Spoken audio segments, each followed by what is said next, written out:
Duluan mana wirid apa warid? Ya duluan warid. Kecuali masih mau awam sampai nanti. Ya, kita mau sampai kapan jadi orang awam? Harus menjadi khawas insya Allah dengan ngaji ini insya Allah. Jadi mau jadi khawas nggak cukup jadi pakai amalan, pakai wiridan biasa, harus punya wirid yang lebih, yaitu ngaji ma'rifatullah.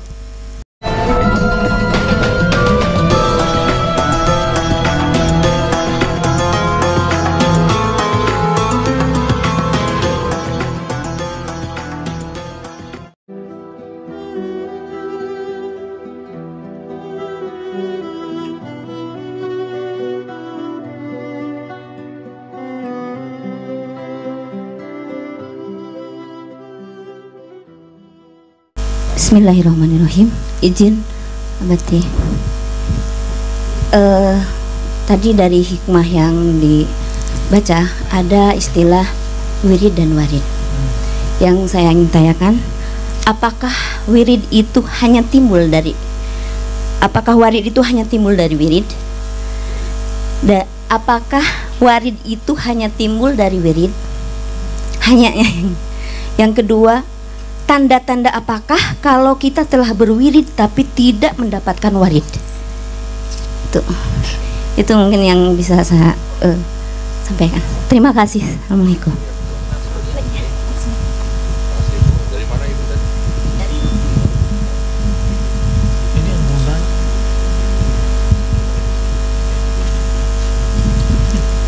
Bismillahirrahmanirrahim. Oh ya. Izin bertanya, dulu tuh, tapi di luar tema ini. Jadi dulu pernah sama almarhum kakek diberikan ijazah musofahah. Itu, nah belum sempat saya bertanya itu manfaatnya apa dan bagaimana cara mengijazahkan kepada orang lain. Musafahah. Iya, musofahah itu saya bertanyanya. Bagaimana cara saya bisa memberikan ke orang lain dan apa asror-asrornya itu bagaimana? Terima kasih. Dari Bandung. Ya, fadhal. Ya. Baik, tadi pertanyaan pertama tentang warid dan wirid. Ya. Warid itu apa tadi artinya? Anugerah ruhani. Duluan warid atau wirid? Wah, lolos antum. Ya, khatam aja deh kita ngajinya. Kalau orang awam mengira wirid dulu baru dapat warid, ya. Kayak bener aja wiridnya. Jadi orang awam itu berzikir supaya Allah cinta. Kalau ahli ma'rifat enggak, karena Allah cinta maka dia bisa berwirid. Kalau orang awam sholawat dulu supaya Rasulullah cinta. Kalau ahli ma'rifat enggak, karena Rasulullah sudah melirik kita, kita akhirnya bersolawat kepadanya. Itu perbedaannya, ya. Jadi ciri-ciri antum boleh diperhatikan. Allah, Rasulullah senang zikir sama sholawat. Ya, semoga kita termasuk, amin ya. Duluan mana wirid apa warid? Ya duluan warid. Kecuali masih mau awam sampai nanti. Ya, kita mau sampai kapan jadi orang awam? Harus menjadi khawas insya Allah dengan ngaji ini insya Allah. Jadi mau jadi khawas nggak cukup jadi pakai amalan, pakai wiridan biasa, harus punya wirid yang lebih, yaitu ngaji ma'rifatullah. Jadi antum dengan sholat tuh nggak mungkin jadi wali karena sholatnya nggak khusyuk, udah gitu aja deh. Ya, dengan apa? Dengan puasa tadi siang, ya pasti terbersit sesuatu lah yang merusak. Nggak mungkin, apalagi dengan Bang Dik ini ya. Dengan apa Bang Dik? Dengan poli.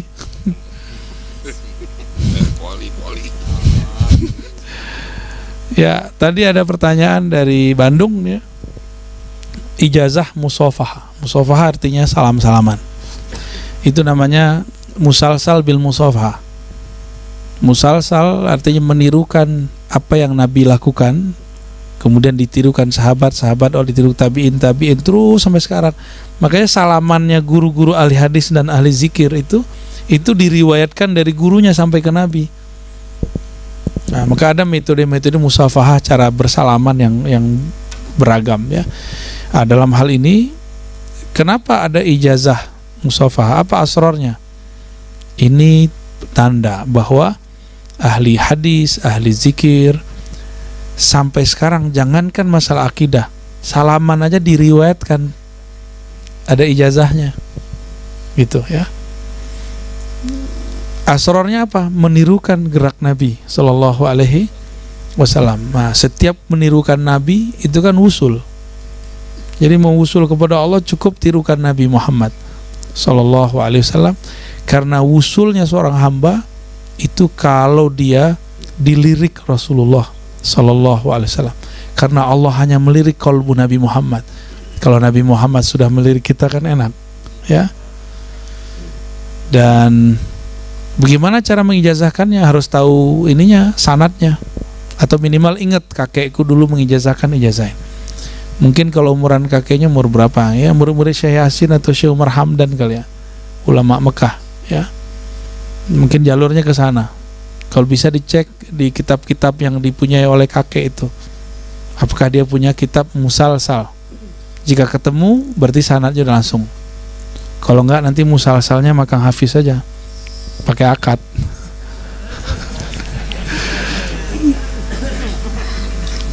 Udah nih Bang Dik, udah 1:30 Bang Dik. Masya Allah. Ini khalas. Ya, ini agenda daurahnya masih lanjut ya. Teman-teman yang melakukan Allah, barangkali itu yang dapat kita sampaikan. Kesimpulannya sederhana. Pertama, ciri-ciri kolbu mati, tidak sedih ketika meninggalkan muafakat, meninggalkan majlis, dia nggak sedih, itu masuk tuh ya. Tidak menyesal terhadap kesalahan, malah mencari kesalahan orang lain. Ini ciri-ciri kolbu sudah mati ya. Maka kalau dibalik, ciri kolbu hidup apa? Sedih ketika tidak lagi bermajlis, menyesali amal sendiri ya, kesalahan-kesalahan pribadi. Nah, itu ciri-ciri kolbu sudah hidup. Yang kedua, dosa besar itu su'uzon kepada Allah, berburuk sangka kepada Allah. Buruk sangka kepada Allah kadang dimulai dari buruk sangka kepada guru. Maka ketika guru menguji, itu ujian. Ujian kita buruk sangka nggak kepada Allah. Allah kan nggak kelihatan, yang kelihatan guru. Maka cara tarbiyah paling cepat adalah ketika guru memberikan ujian. Ya, itu lebih cash, lebih jelas. Jadi ketika kita mengalami ini, minta saja rahmat kepada Allah. Ya Allah, jika aku diuji, selamatkan aku ya. Dan yang berikutnya adalah dosa itu tidak dipandang besar kalau kita datang mengharap rahmatnya. Tapi dosa kecil cuma motong bunga orang, ranting orang. Tapi kalau kita mengharapkan keadilan Allah, dia jadi besar, dihisapnya panjang. Satu kali hisap di sana ya mungkin rasanya puluhan tahun kali di sini ya. Jadi jangan berharap keadilan Allah, berharaplah rahmat Allah. Dan berikutnya, ciri-ciri amal diterima ketika seseorang tidak merasa beramal. Ciri-ciri Bang Dik ini diterima amalnya jadi nge-host di sini di sisi Allah, dia nggak ngerasa berjasa. Kalau nggak gua yang nge-host nggak keren gitu. Kalau dia nggak begitu, insya Allah diterima tuh. Dan penutupnya wirid dan warid. Duluan mana wirid Pak Warid? Alhamdulillahirabbil alamin. Semoga Allah meridhai siapapun yang hadir, menyayangi siapapun yang hadir, terutama guru-guru kita semua. Sayyidina Syekhna Abi Ahmad Al-Badr mata Allah fi hayatihi. Semoga kita dipilih oleh Allah menjadi pejuang-pejuang di akhir zaman. Wassallallahu ala sayyidina Muhammad. Assalamualaikum warahmatullahi wabarakatuh.